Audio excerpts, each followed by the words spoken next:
آج ہم بے دل کے کچھ منتخب اشعار پڑھیں گے، مختلف غزلوں سے لیے ہوئے مطلع وہ پڑھیں گے۔ تو اس میں آج پہلا مطلع جو ہم نے آج کے لیے منتخب کیا ہے وہ یہ ہے کہ اے عمل آوارہ فرصت را چه رسوا کردئی، اے عمل آوارہ فرصت را چه رسوا کردئی، نوحہ کن در یاد امروزے کہ فردا کردئی، نوحہ کن در یاد امروزے کہ فردا کردئی۔ پہلے اس کا ترجمہ کر لیتے ہیں، اس کے بعد کچھ لفظ جو ہیں ان کے کون سے مفاہیم اور معانی اس شعر میں مراد ہیں یا اس شعر میں صرف ہوئے ہیں وہ دیکھ لیتے ہیں کہ اے خواہشوں پر لپکنے والے، اے لمبی لمبی تمناؤں میں بس مگن رہنے والے، تو نے فرصت اور فراغت کے دنوں کو، یا یوں کہیں کہ تو نے فرصت کو جو کسی کام میں درکار ہوتی ہے، اتنی مہلت تیرے پاس تھی کہ جس میں تو کوئی بڑا کام کر سکتا تھا، تو نے اس کو بھی رسوا کر دیا۔ اب رسوا کر دیا، ابھی پھر ہم بعد میں دیکھیں گے کیا ہے کہ اے خواہشوں کے پیچھے ادھر ادھر بھاگنے والے، تو نے کام کی مہلت کو کیسا رسوا کر دیا۔ اور نوحہ کن در یاد امروزے، تو نوحہ کر، تو اس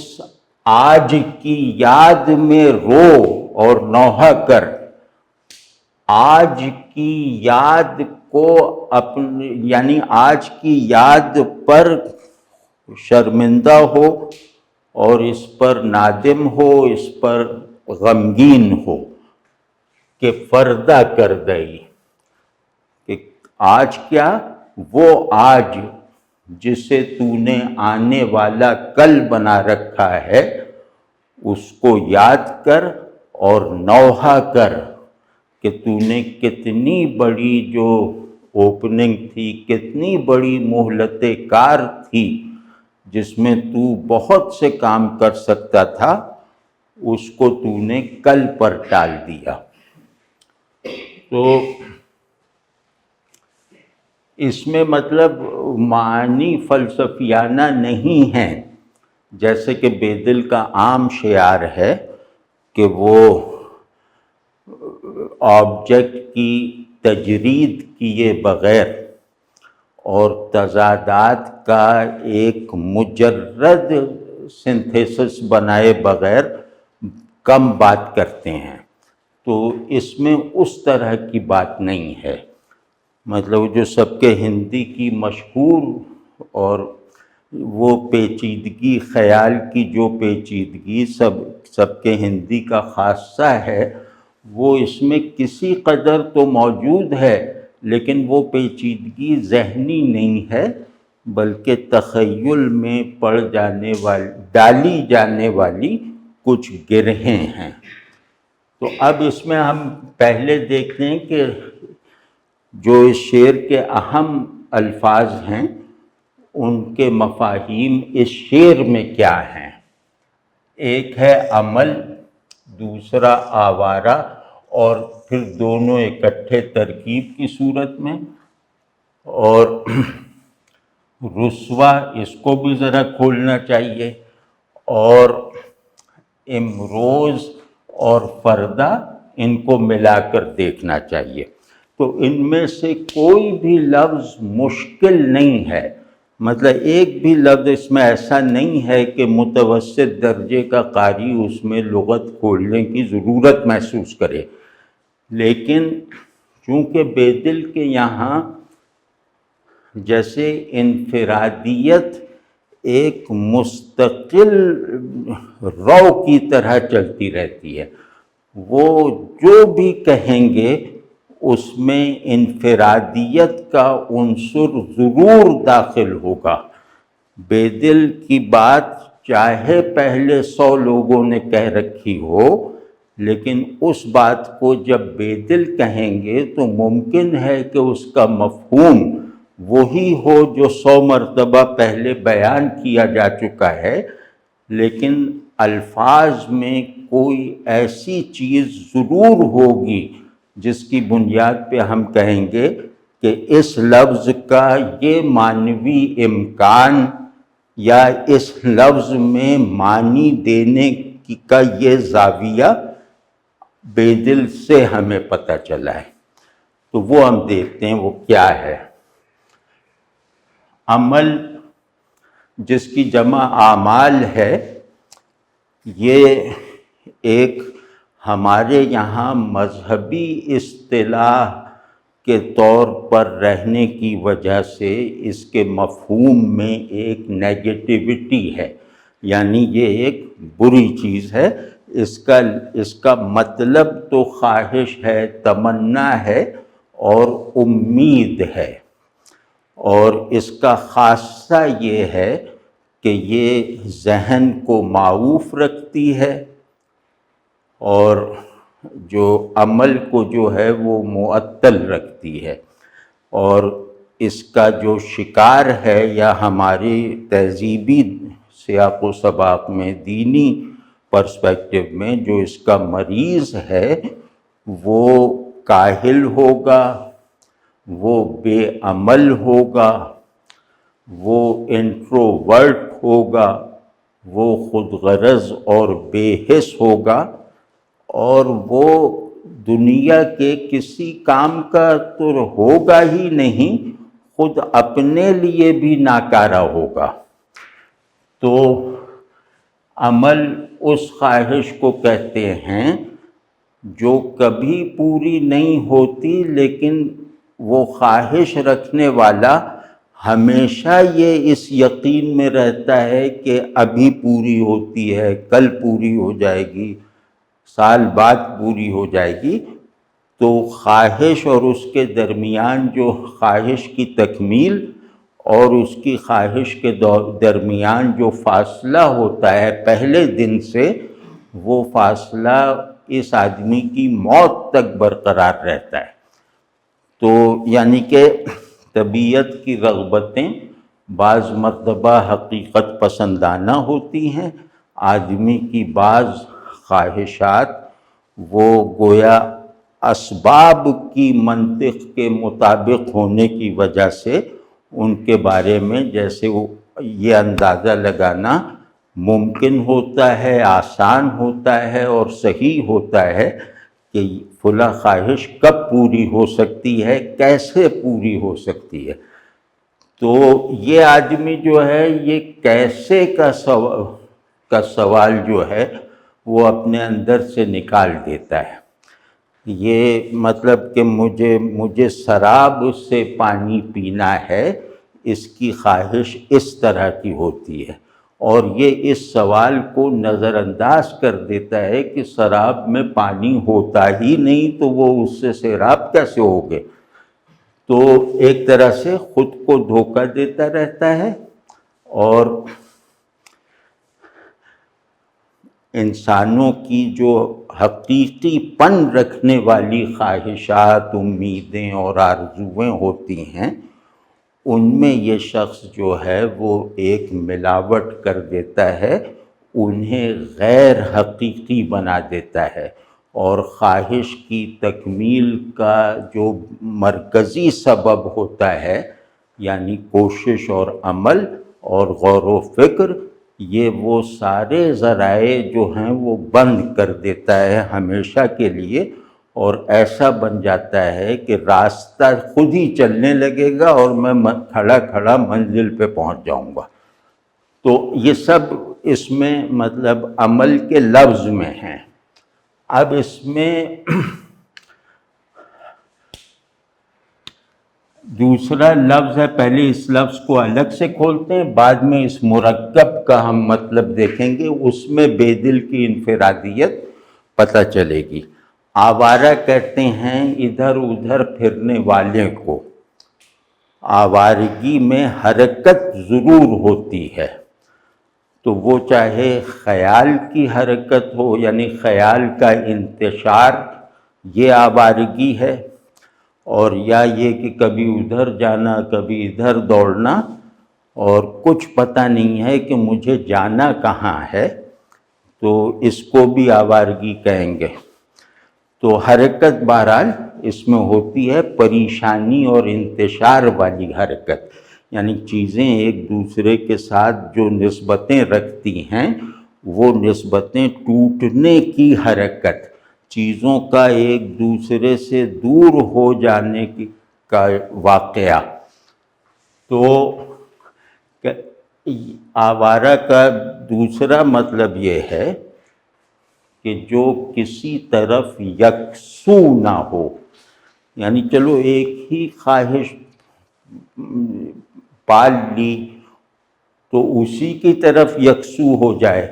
اس خواہش کے ساتھ سچا ہو جائے، اس خواہش کے ساتھ وفاداری کے تقاضے ذہن اور عمل اور دل سے پورے کرے۔ تو یہ جو طول عمل رکھنے کے مریض ہوتے ہیں، یہ اپنی خواہش کے ساتھ بھی وفادار نہیں ہوتے، اور یہ تیزی سے خواہشات کو بدلتے رہتے ہیں، اور خواہشات ان کی خواہشات میں صرف ایک چیز مشترک ہوتی ہے، وہ ہے کہ یہ پوری ہو ہی نہیں سکتی، یعنی دوسرا آدمی دیکھے تو کہے گا کہ یہ پوری ہو ہی نہیں سکتی۔ تو یہاں آوارہ کا ہے کہ ایک خواہش سے دوسری خواہش کی طرف لپکنے والا، ان خواہشات میں کوئی معنی پیدا کرنے میں مستقلاً ناکام رہنے والا، اور اپنی خواہشوں میں جو معمول کی سچائی ہے اس سے بھی انحراف کرنے والا، یا اس سے بھی خالی اور بے خبر رہنے والا۔ تو آوارہ کا دوسرا مطلب ہوتا ہے کہ جو کسی کا وفادار نہ ہو، جو کسی ایک جگہ ٹکنے والا نہ ہو۔ تو اب بے وفائی کی انتہا یہی ہے نا کہ آدمی اپنی خواہش سے جو ہے اس سے بھی کمیٹڈ نہ ہو، یعنی خواہش کو بھی وہ بدلتا رہتا ہو، یہ بے وفائی کی انتہا ہے۔ تو اب دیکھیے یہ ہوتا ہے پھر آوارہ وہ کہ جس کا کوئی دوست نہ ہو، جو کبھی یہاں ہے کبھی وہاں ہے، اور اس کی آوارگی خارج میں ایسے ہو جیسے وہ اپنے اندر کوئی ایسی چیز کھنگال رہا ہے جو عدم کی قبیل سے ہے، وجود کی کیٹیگری سے نہیں ہے۔ تو یہ جو انٹروورٹ نان کمیٹڈ آدمی، جو اپنے بایولوجیکل سسٹم کو جو ہے اس میں بھی مطلب سچا نہ ہو۔ اب آپ خود سوچیں کہ آدمی ہو سکتا ہے کہ ذہن میں سچا نہ ہو، آدمی ہو سکتا ہے کہ احوال میں سچا نہ ہو، اقوال میں سچا نہ ہو، لیکن یہ کیسے ہو سکتا ہے کہ آدمی خواہشات میں سچا نہ ہو، یعنی طبیعت کے مرغوبات میں سچا نہ ہو، یعنی جسم کے دائرے میں سچا نہ ہو۔ تو یہ ایسا بے شعور اور بے وجود شخص ہے جو بایولوجیکل نیڈز اور ان کے جو خودکار نظام ہے ابھرنے کا،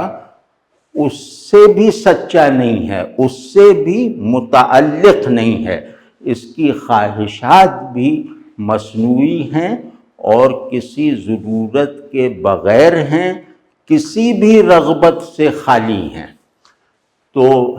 اس میں آوارگی کا مطلب ہوگا بے وفائی، یعنی کمٹمنٹ کا فقدان، سنجیدگی کا فقدان۔ اور آوارہ کا تیسرا مفہوم، یہ سب میں بے دل کی بات کے حوالے سے کہہ رہا ہوں، کہ آوارہ کا تیسرا مفہوم ہے کہ جو دنیا سے بھی کچھ حاصل نہ کر پائے اور جو اپنے اندر بھی کچھ نہ پائے، تو جس کے ہاتھ دنیا سے خالی ہیں، جس کا باطن خود اس سے خالی ہے، تو یہ جو خلا میں حرکت کرنی ہے، یہ حرکت بھی گویا نارمل حرکت نہیں ہے۔ جیسے ہم زمین پہ چلتے ہیں تو خلا میں ویسے نہیں چل سکتے، تو اس کی جو آوارگی ہے، ادھر ادھر منڈلاتے پھرنا ہے، یہ بھی ایسا نہیں ہے کہ یہ حیدرآباد سے کبھی سکھر چلا جاتا ہے، سکھر سے کبھی پشاور چلا جاتا ہے، اس طرح کا نہیں ہے۔ یہ کہاں جاتا ہے اس کا بھی کوئی نام نہیں، اور وہاں سے جہاں جہاں جاتا ہے ان جگہوں کا بھی کوئی نام نہیں۔ تو آپ سمجھ رہے ہیں نا کہ یہ ایک خلا میں ہے، اور خلا میں پڑاؤ، منزل اور راستے کا بھی کوئی تصور نہیں ہے، اور خلا میں چلنے کا جو عمل ہے وہ ایسا ہی ہے کہ جیسے ہم عدم کو فرض کر لیں اور اس عدم میں فاصلوں کو فرض کر لیں، تو اس میں اس فاصلے کو طے کرنے کی کوشش۔ تو آپ سمجھیں، اس کی منزل بھی معدوم، اس کا راستہ بھی موہوم، اس کا سفر بھی مجہول، اور خود یہ بھی جو ہے وہ مہمل۔ یہ ہے آوارہ، عمل آوارہ۔ تو عمل آوارہ واضح ہو گیا ہوگا، یعنی جو خواہشوں میں چکراتا پھرتا ہے بلا مقصد، بلا تصور، بلا ضرورت، اور کسی حاصل حصول کے بغیر، بلکہ اس کو حصول اور معنی برے لگتے ہیں، مطلب خواہش کی آبجیکٹیفیکیشن اسے بری لگتی ہے، یہ خواہش کا سبجیکٹو ورژن بناتا رہتا ہے اور توڑتا رہتا ہے۔ تو یہ واضح ہو گیا کہ عمل آوارہ، خواہشات میں چکرانا بلا مقصد، بلا معنی، اور لیکن کیونکہ یہ صورت میں انسان ہے، اسے دیکھنے والا اسے انسان ہی کا عنوان دیتا ہے، تو اس کو پھر اب نصیحت کی جا رہی ہے کہ تو گھر میں پڑا ادھر ادھر کی سیر کرتا پھرتا ہے، تو تو نے اس فرصت کے وقت کو تو نے اس کی قدر نہیں کی، یعنی اس میں کوئی کام نہیں کیا۔ اس میں ایک بہت باریک سی بات یہ ہے کہ تو نے مکان میں محبوس رہ کر، یعنی آدمی اسپیس میں چلنا چھوڑ دے تو اس پر سے مکانیت کی کنڈیشن ہٹ جاتی ہے۔ تو آوارہ وہ ہے جس پر سے مکانیت کی کنڈیشن مفروضے کے طور پر ہٹ گئی، کیونکہ مکان کا تقاضا اس کو ناپنا ہے، اس میں چلنا ہے، اس میں حرکت کرنا ہے، اور فرصت جو ہے، فراغت جو ہے، وہ ہے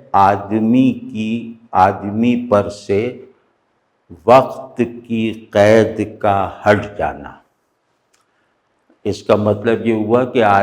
کام کرنے والا آدمی صبح سے شام کرتا ہے اور اپنی لگام وقت کے ہاتھ میں دیے رکھتا ہے، لیکن جو فارغ ہو چکا ہے، جس کے پاس کوئی کام نہیں ہے، وہ گویا وقت کو اپنی مرضی سے استعمال کر سکتا ہے۔ تو نے زمانے کی جکڑ سے آزادی مل جانے کے باوجود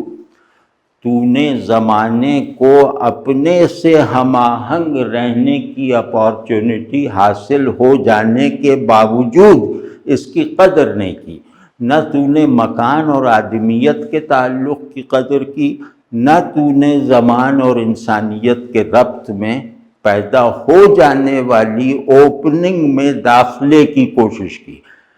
یعنی زمانے میں پیدا ہو جانے والی اوپننگ سے فائدہ اٹھایا۔ تو اب آپ سوچ لیں کہ وہ اس کو ڈھنگ سے معدوم بھی نہیں کہا جا سکتا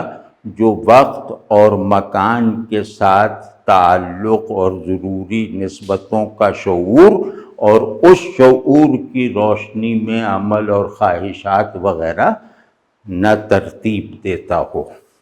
تو ایسے کو تو معدوم بھی کہنا جو ہے نا، معدوم بھی اس کے لیے جیسے کوئی بڑی بات ہے، اس کی عزت افزائی ہوگی اگر اسے معدوم کہیں گے، تو یہ لا موجود لا معدوم ہے۔ تو فرصت اتنی ظاہر ہے، ایک آدمی گھر میں پڑا بیٹھا ہے تو اسے فرصت ہی فرصت ہے۔ تو دیکھنے والا یہ کہہ رہا ہے کہ تجھے فرصت ملی تھی،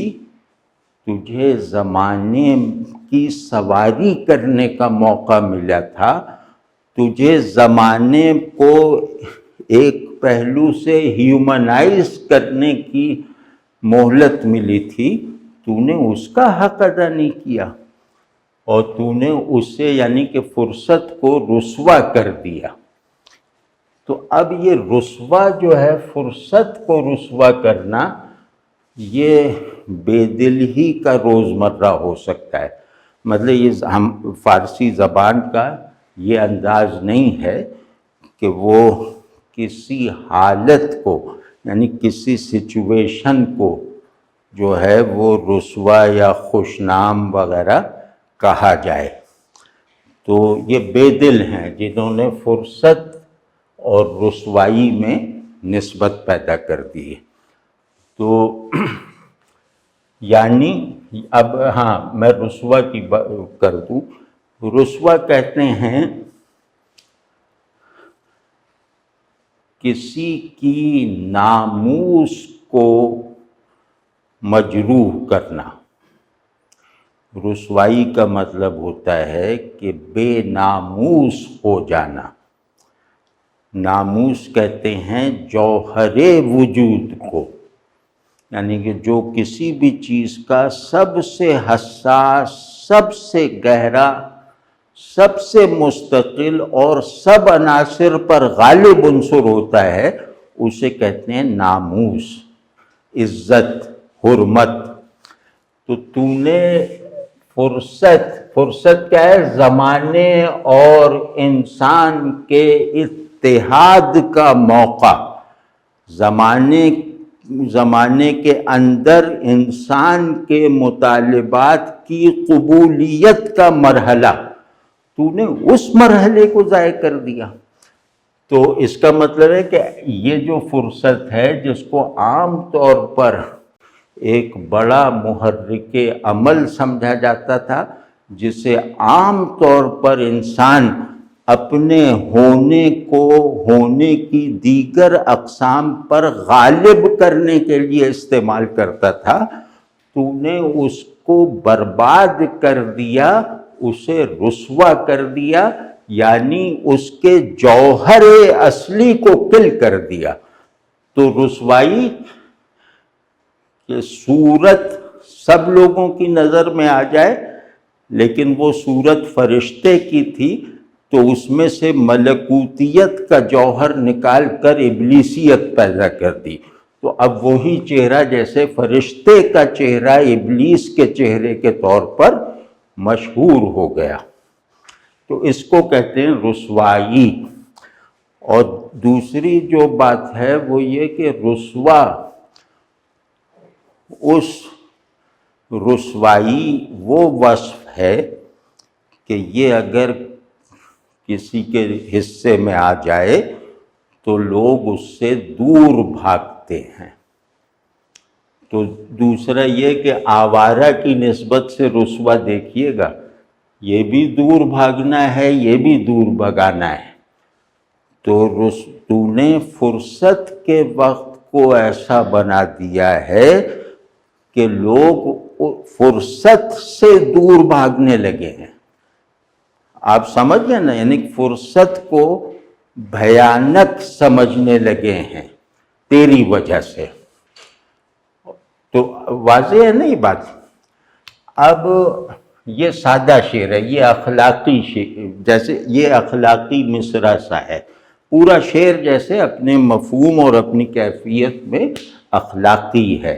اخلاقی کا مطلب یہ ہے کہ انسان خیر کا مظہر بن کے وجود کے مظاہر پر غلبہ حاصل کرے، اور یہ غلبہ مغلوب کے لیے بھی رحمت ہو، اس کو کہتے ہیں اخلاق۔ تو کہ تو اس کا رو نہ رو کہ تو نے یہ آج کو کل بنائے رکھا۔ یعنی یہ تو ہے نا کہ جیسے ہمارے یہاں بھی روزمرہ ہے کہ کوئی وعدہ خلاف آدمی ہو تو اسے کہتے ہیں کہ اس کی کل کبھی نہیں آتی۔ اسی طرح کوئی شیخ چلی کی قسم کا آدمی ہو تو اس کے بارے میں کہا جاتا ہے کہ اس کی کل زمانے کی لسٹ میں موجود ہی نہیں ہے، وہ کبھی نہیں آئے گی، وہ ہمیشہ کل رہے گی، کبھی آج نہیں بنے گی۔ ٹھیک ہے نا، بے عملوں کے لیے یہ عام روزمرہ ہے۔ تو اب یہ کہہ رہے ہیں کہ تو اس آج کو یاد کر، تو آج کی یاد میں نوحہ کر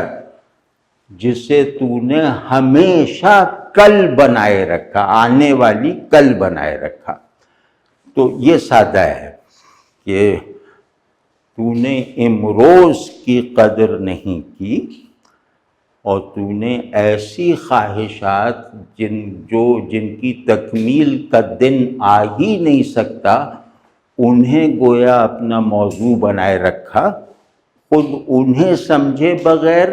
اور ان خواہشات کی وجہ جو ضرورت بن سکتی ہے اس ضرورت کو محسوس کیے بغیر۔ تو نے آج کو اس آج کی یاد میں رو جس کو تو نے ہمیشہ کل کیے رکھا،